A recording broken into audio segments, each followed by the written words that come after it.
is Tyler. I am the events coordinator here at Holiday Lake, and today we're going to talk about some herpetology. So in order to talk about herpetology, we need to know what herpetology is about. So we can break it down into two different parts. So we can break it down into herpeta and ology. So we know that ology is the study of. And you'll have to excuse my handwriting. It's pretty bad, but you'll get used to it. Ignore that. Herpeta means reptiles,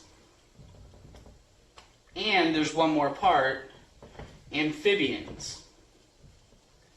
So, what I like to do to start is I like to list some reptiles and amphibians so we have a better idea of what we're talking about. So we can start with amphibians, and I will abbreviate it ampha, because ampha doesn't really show up in reptile.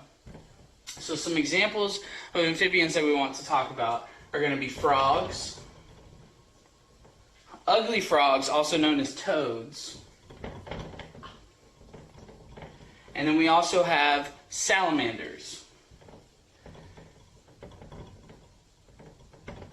Now, some salamanders are newts, but not all newts are salamanders, so we can make them all one group as salamanders. These are the main three things that we want to think about when we think about amphibians.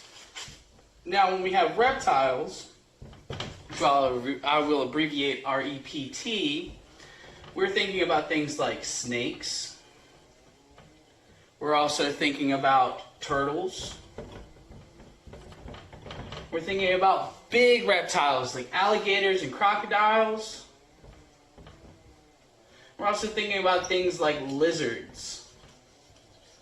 So now that we have these animals in mind when we're talking about reptiles and amphibians, we can go ahead and start breaking down which each group contain. So when we're talking about amphibians, we want to talk about some core characteristics that make amphibians amphibians. So again, when we're thinking about amphibians, we're thinking about things like salamanders, frogs, toads, newts, and things like that. So one of the first things that we want to establish is whether they have bones or not. And if they do have bones, do they have a backbone?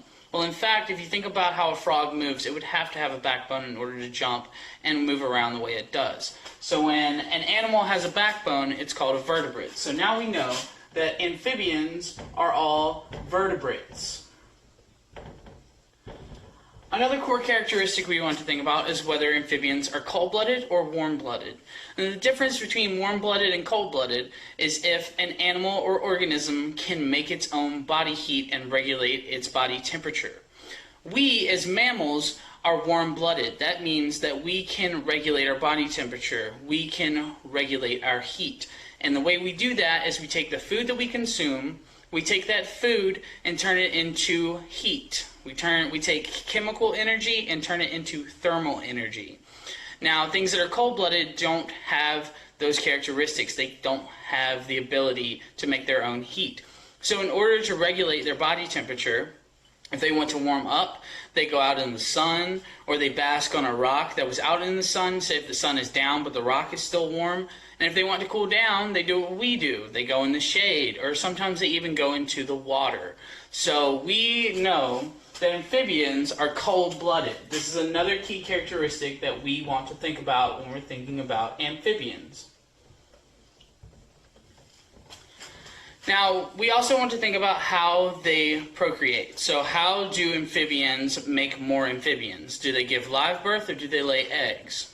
So we know that amphibians lay eggs, but they're not quite like chicken eggs. They're more so jelly-like. If you've ever had boba tea, or you know what Orbeez are, they're very close to the consistency of Orbeez and boba tea. So next time you go get boba tea, just think about amphibian eggs, and you'll enjoy it that much more.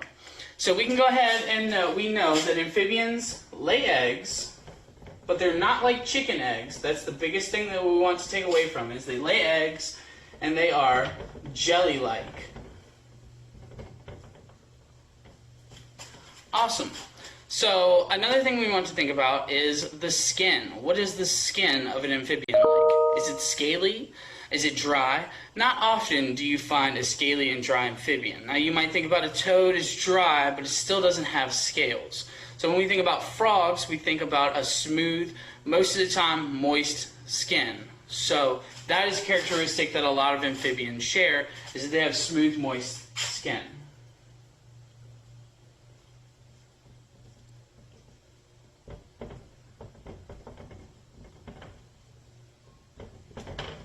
All right.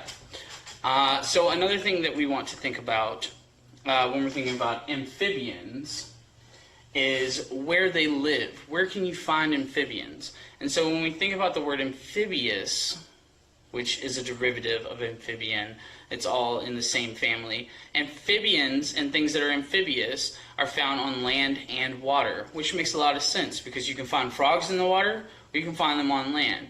And a lot of times with amphibians, they spend one part of their life cycle either in or near the water and another part on land, or the other way around. Some of them can start on land, or mostly terrestrial is what we call it, and they can end up in the water. So we like to think of amphibians as on land and water.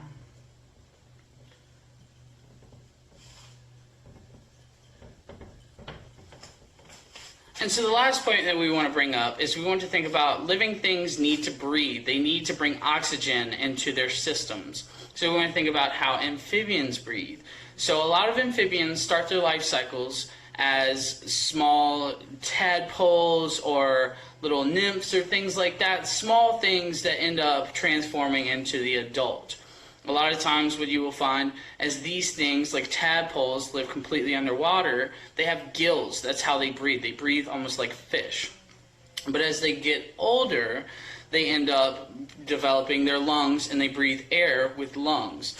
So a lot of times you can think of the adult amphibians breathe with lungs, and a good amount of the time the juvenile amphibians usually breathe with gills or something like that. But there are also cases of amphibians that breathe with gills.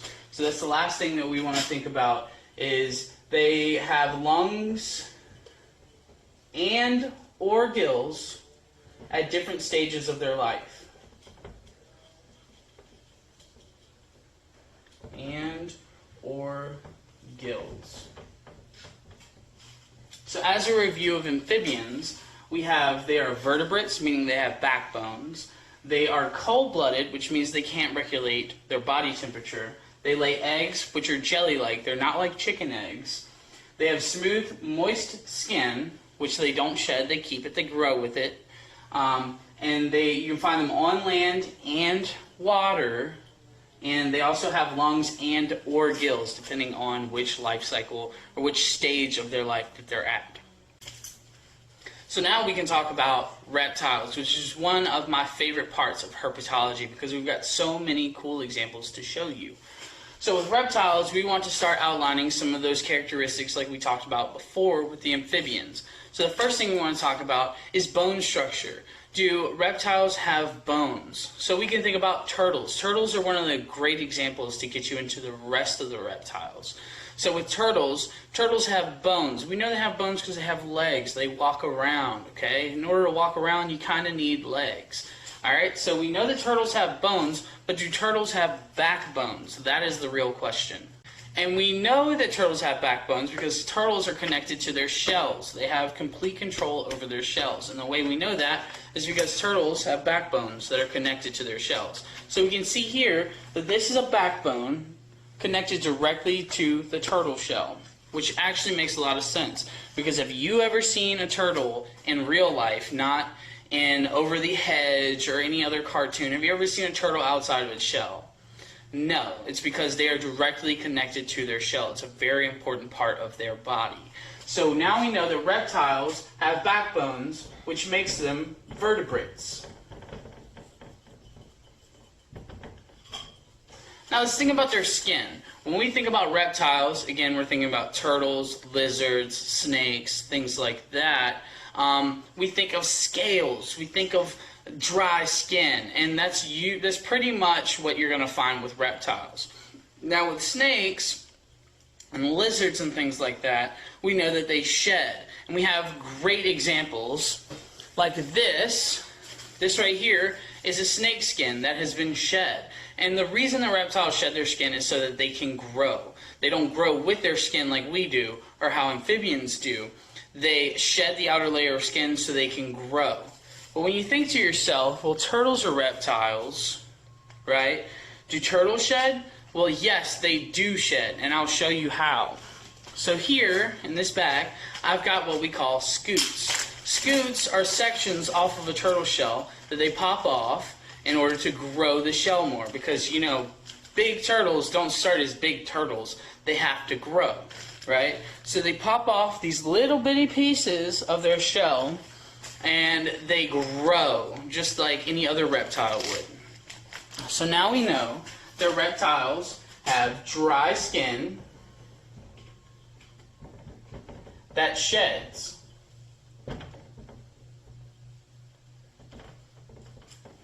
Awesome. So how do reptiles make more reptiles? Do they give live birth? Do they lay eggs? Well, we know that they lay eggs for the most part. There are a couple examples where reptiles give live birth, but they're very few and far between.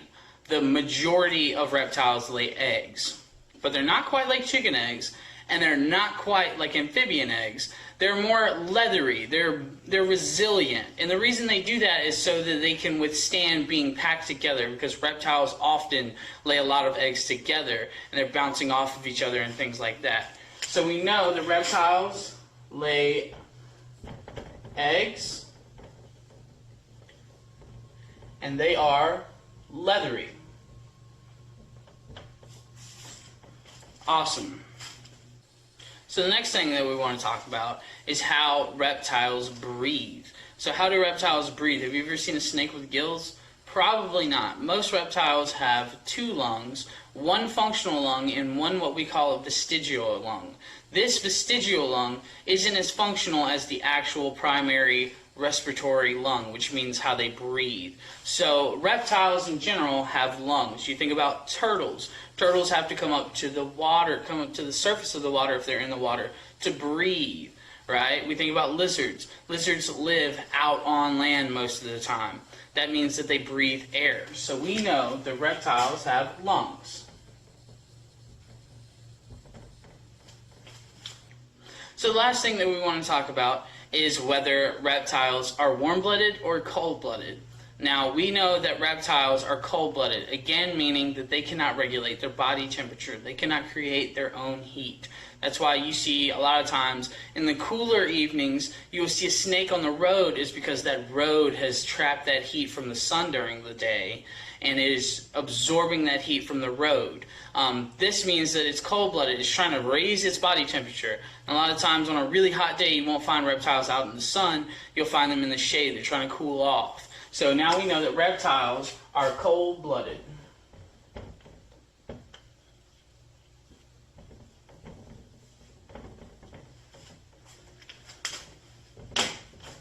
So as a review, we see that reptiles are vertebrates, meaning that they have backbones. They have dry skin that they shed, and we can see that with things like snake skins and sheds like that. They lay eggs that are leathery. They're not like chicken eggs, but they're also not like amphibian eggs. We know that they breathe with lungs, and that they are cold-blooded, meaning they cannot regulate their body temperature. So what I'm going to do now is I'm going to grab a couple friends and show you some examples of what we're talking about. This is my buddy Jim. Jim is a box turtle. Box turtles are really cool because they're the only turtles that can actually fully enclose themselves within their shells. And the reason that they can do that is because Jim, like his friend here, who's no longer with us, has this little hinge on the bottom of his shell. And that means that he can close it up. So if something's bothering Jim, he can close himself up completely within his shell so nobody can bother him. Now we know that Jim is a male because Jim has some really colorful markings. And the reason that we know that males are colorful is because they're trying to attract a mate. If I want to go and try to attract a mate, I'm going to put on my Sunday's best. I'm not rolling out of the house with sweatpants and camo Crocs. I'm going to be wearing something nice, something like a nice button-up shirt, and I want to make sure I wear my nice shoes and things like that. This color on Jim are Jim's nice shoes and his button-up. We can also tell that Jim is a male because Jim has an indentation on the bottom of his shell, which helps him to mate. So Jim is really cool. Jim has a backbone because, as we saw before, Jim's backbone is connected to his shell. Jim sheds these little pieces off of his shell called scutes so he may grow. Jim is cold-blooded. Jim does have dry skin. And also Jim breathes with lungs. So what I'm going to do is I'm going to grab another friend and I will bring them to you and I'll show you. This is my friend Bob. Bob is what we call a corn snake. He's called a corn snake for a couple different reasons. So as you can see, what I'll show you, if Bob will not tie himself in a knot, this underbelly of Bob kind of looks like that festive corn that you'll see in the fall. Also, another thing about Bob is found in cornfields. And so the reason Bob's found in cornfields is because Bob eats things like mice, and mice are in cornfields because mice eat corn.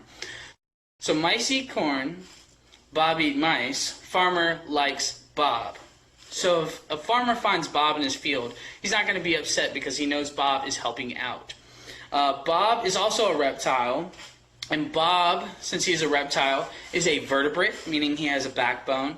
And snakes have super long backbones, essentially going down to their tail. So a snake's tail, see on Bob, starts about right there. That's where his tail starts. That's all the tail that Bob has. The rest of it from his head to his tail is pretty much a backbone.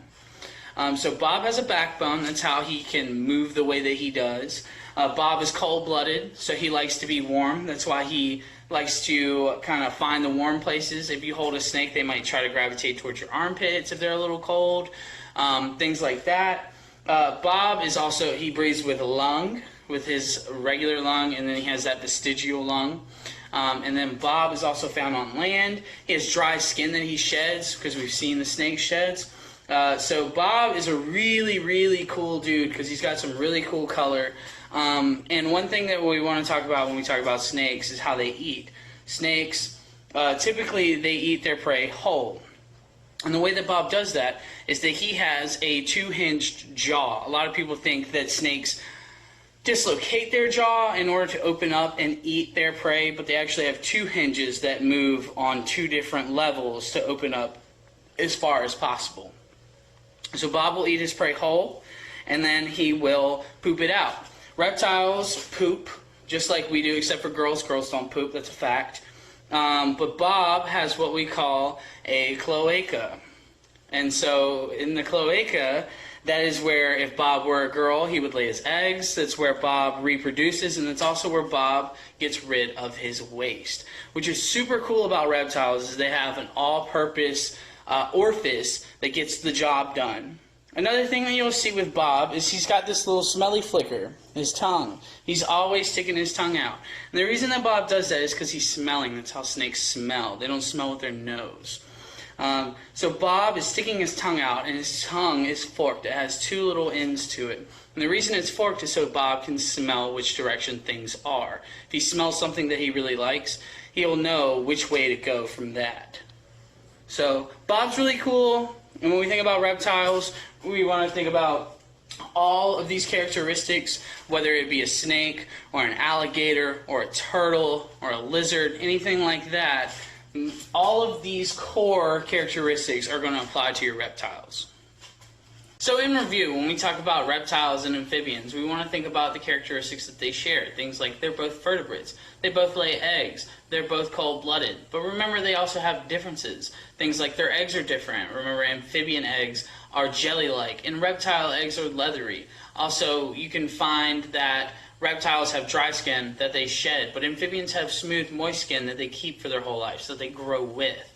And another part that we want to think about is how amphibians are found both on land and water, which makes them amphibious. Thank you all so much for watching with us and learning with us. We hope that you learned a bunch. If you have any questions, please feel free to contact us, and we'd be glad to answer whatever you have.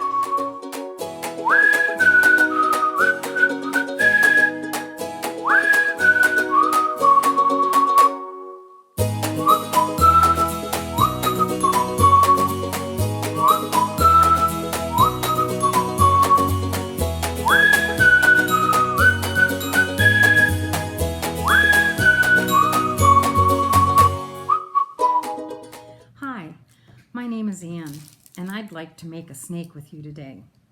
So I'm going to ask you to go ahead and get your materials together. You're going to need your clay. I followed the recipe on the site and made this clay out of salt and flour. I also have some studio clay.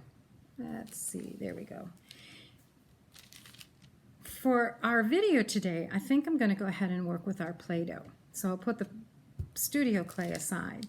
If you are using studio clay, you will work with it exactly the same way that I do with the Play-Doh. I also asked you to get some materials together to make a pattern, to make print in your clay. So one of the things that I like to use is the lid from a peanut butter jar.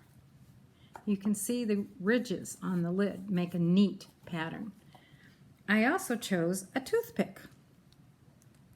A toothpick pressed into the clay also makes a nice pattern.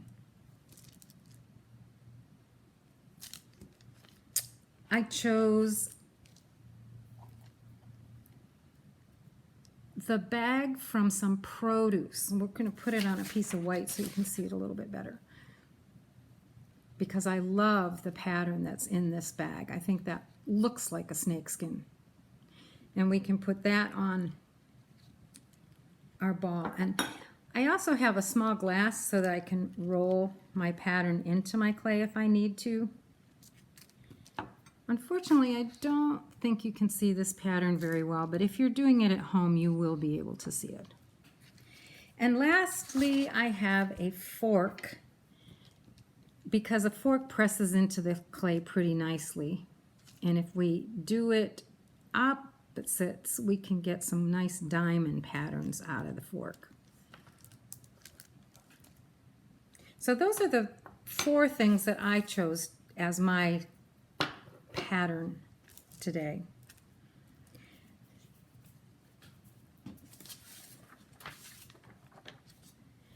To keep things less messy, I'm working on a piece of wax paper, because the clay will dry. You will get some salt or some, especially a salty feel on your table if you don't work on top of something. Another thing I sometimes work on is a baking sheet. A baking sheet works really well too. Before we get started, I want to show you a couple of things with the clay. So when I made my clay this morning, I had a big bowl of what I called mashed potatoes. And I broke my mashed potatoes into smaller balls, and I decided to put some food coloring.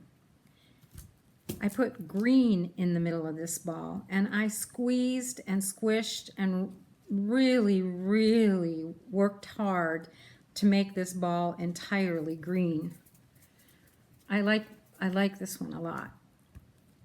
But I decided as I was doing it that a really neat thing happened if I didn't squish it all the way in.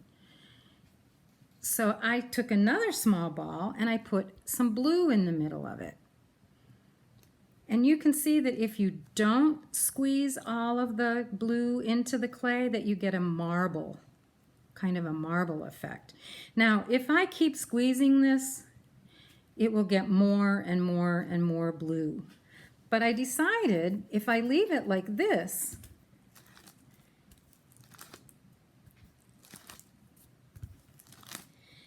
it makes kind of a really neat pattern for a snakeskin. So I'm going to suggest that you pause the video right now and get your clay, add some coloring if you need to, and I'll see you back here in a few minutes.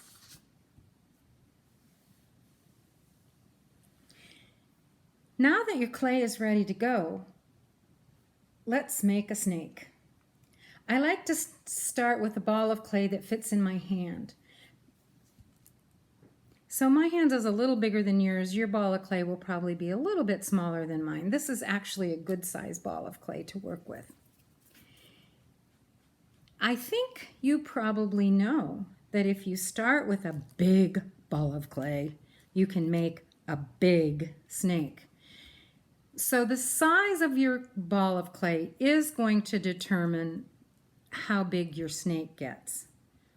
I have decided for this video that I am going to make a baby snake.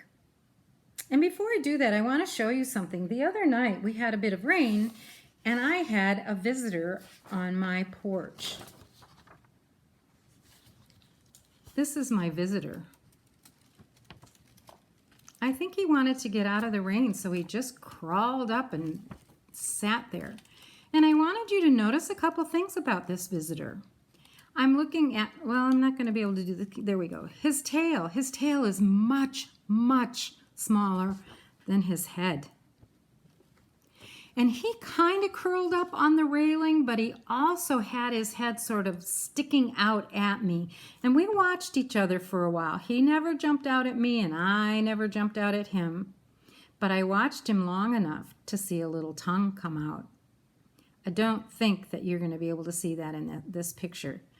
But some other things that you might be able to see, you might be able to sort of see the pattern in his skin.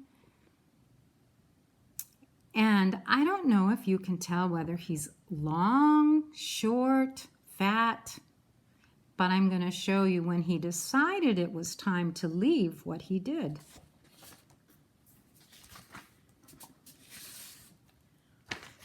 This is my favorite picture.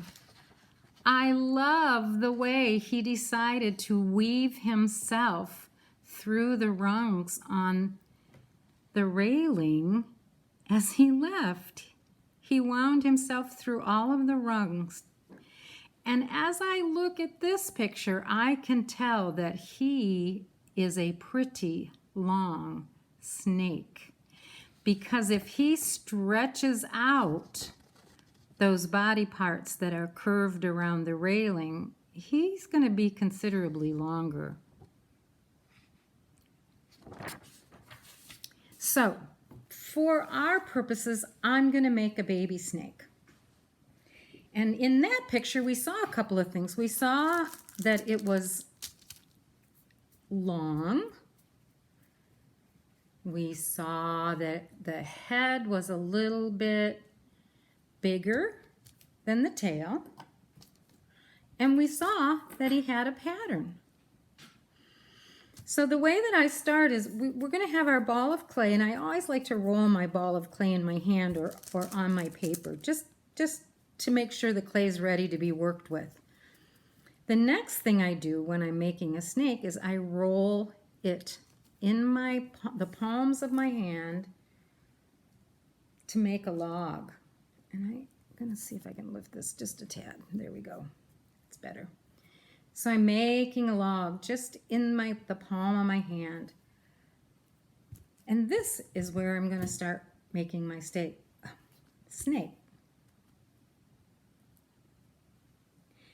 When making a snake out of clay, I learned that you start with your fingers and you just roll your hand right over, and it goes longer. Bring it back to the start. Go again. Go again. And you keep doing this. When it's big enough, you can use both hands. Roll it out. Spread your fingers, because the more you move the clay, the slimmer it's going to get.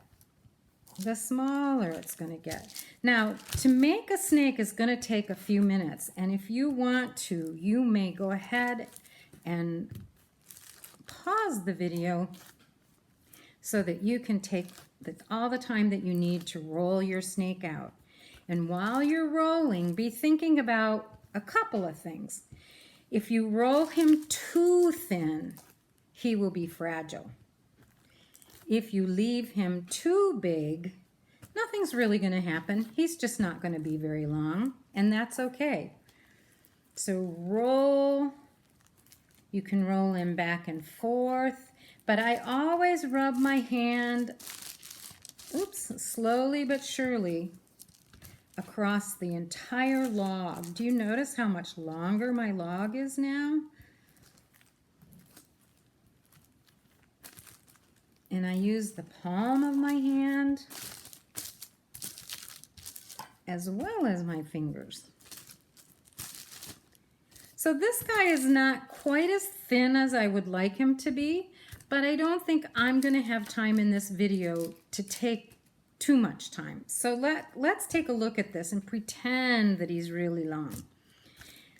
I'm going to let this end be his head and this end to be his tail. I think I need to still do something to this tail. It's a little too fat, so I'm going to thin the tail out. And I'm doing that by just rolling this end of my log.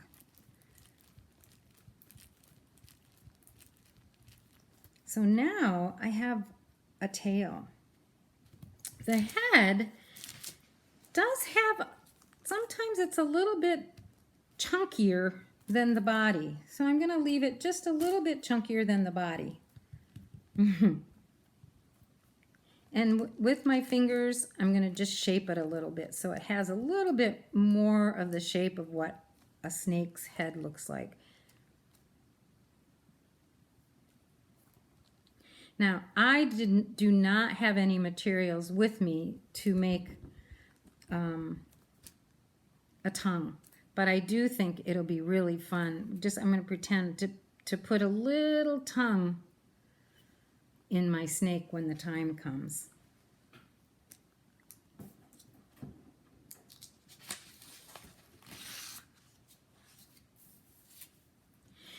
If you need to pause the video right now so that you can make your snake longer, please go ahead and do that. If for some reason your snake comes apart, don't worry about it. Pinch your clay back together and roll it until it's attached. So this is my baby snake.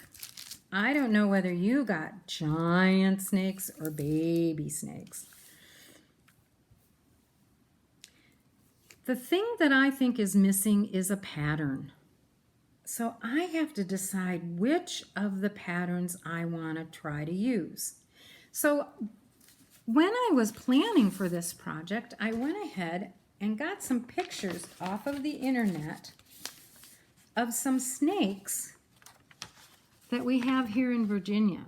This is called an eastern garter snake.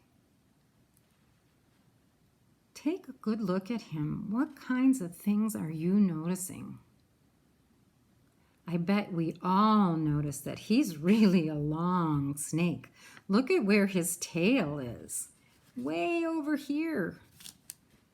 And his head is right up here. I love the pattern in this snake.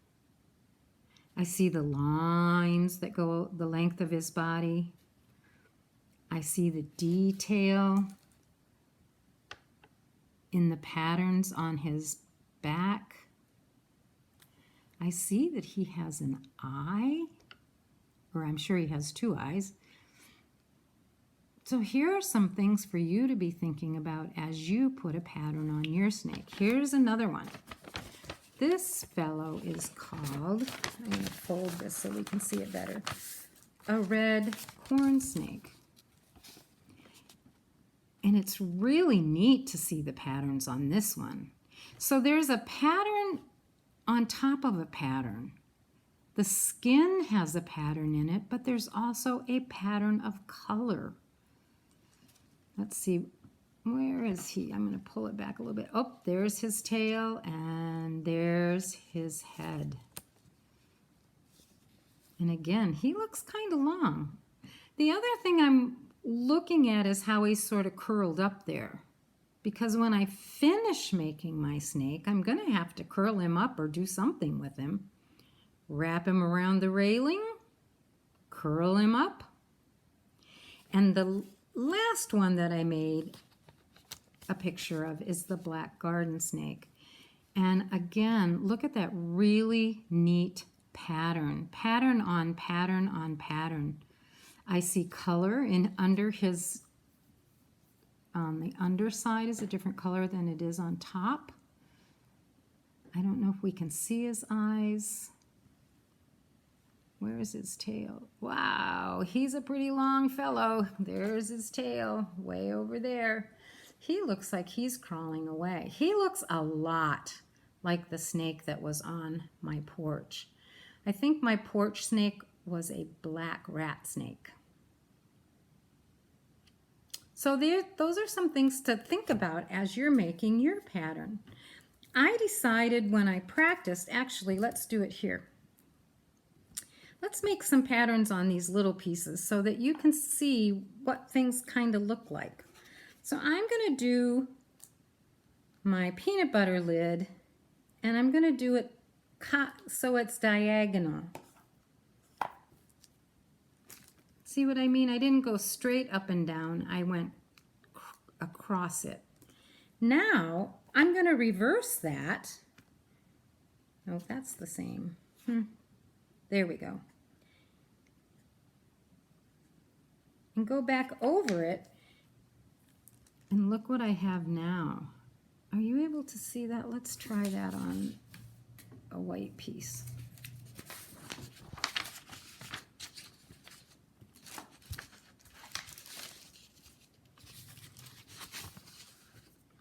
Does it show up a little better on the white? I think this pattern looks a lot like one of the snake skins that we saw.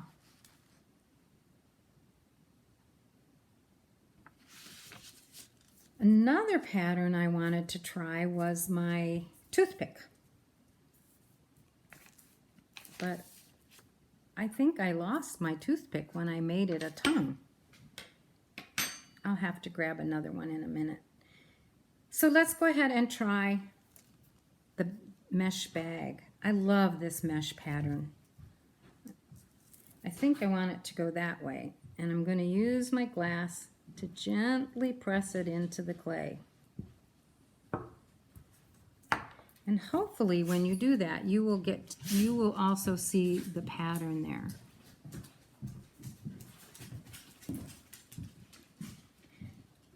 Have another little bit of snake here, and I think I'm going to go ahead and use my fork. Again, I'm going to go at an angle so that it makes more of a diamond when I'm finished instead of just a line. I guess I'm going to turn that and go opposite.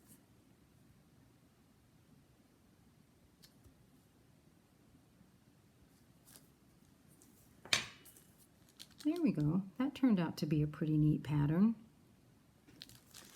And I have one more little piece, and I need to run and find my toothpick. Here we go.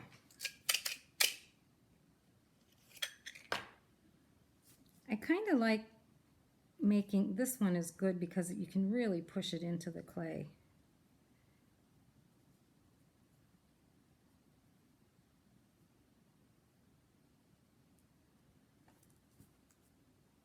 So that one came out pretty well too. You may be creative with whatever you chose to make your patterns with. One place that I've discovered really neat patterns is on the bottom of a shoe. If you have some flip-flops, you might be surprised what pattern is on the bottom of your flip-flop.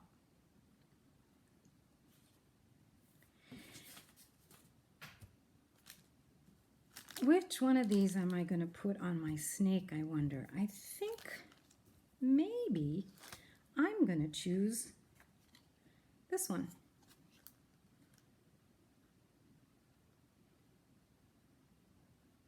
Rolling him in.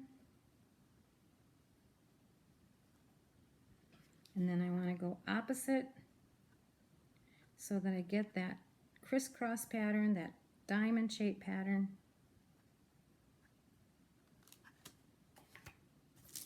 And I think he looks pretty cool.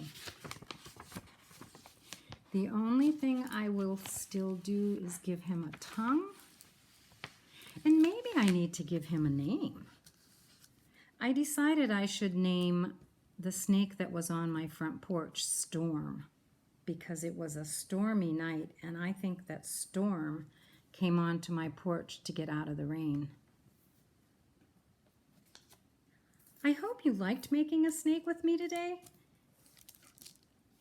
Now that you have a feel for how to roll out that long body, I hope you'll have some fun decorating him with patterns. Will you make your snake really long? What are you going to do with your snake? Are you going to just let it stretch out across the table? Or are you going to coil it into a circle? Are you going to give it a tongue? Do you have enough Play-Doh to try another snake? I have noticed that the snakes come in big and small sizes. I saw a baby black snake crawl into the slat on my porch the other day and went right between the slats to hide. It was just a little skinny guy. Are you going to take some of your white clay and add some color? I really do like what's happening with this one. And I have extra amount of clay here, so I think I can make a snake that is really long. Just be patient and let your fingers roll it and roll it and roll it, and every time you roll it, you are stretching it just a little bit. And before I get too long, I think I'm going to go ahead and put a pattern on this snake. And I want to try my vegetable bag pattern. So I'm going to put it here. And then remember, I got a glass to smush it into the snake. I have to do it in a couple of lengths because my snake is bigger than my pattern piece.